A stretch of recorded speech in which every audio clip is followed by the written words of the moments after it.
Ir-residenti Safin kien ilhom snin iħossu l-bżonn ta' ċertu servizzi u faċilitajiet, bħal pereżempju kamra tal-IT. Grazzi għal ħidma tal-Kunsill Lokali, sezzjoni mitluqa bis-swit il-binja tal-Kunsill se tibda tintuża l dan il-għan.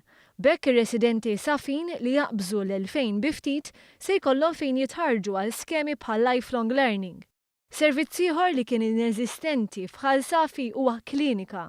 Vaċċini pereżempju kienu jingħataw ġo xi rokna fil-kumplament tal-binja tal-Kunsill. Issa fl-istess blokka fejn hemm il-kamra tal-IT infetħet klinika li ġiet mamra b'dak kollu li huwa bżonjuż.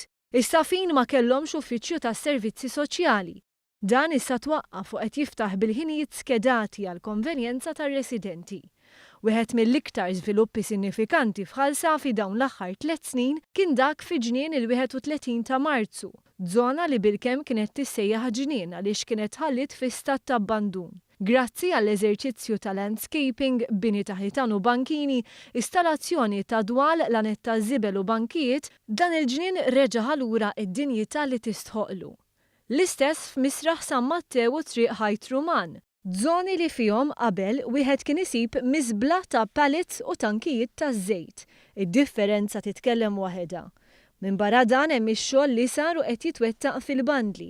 Il-ħidma biex il-magna ATM tiġi rilokata fejn tagħti inqas inkonvenjent u l-ħidma biex is-sala tal-iskola tingħaqad mal-kumplament tal-binja tal-iskola primarja. Ikkummenta dwar din il-ħidma l-President tal-Partit Laburista Daniel Mikallef.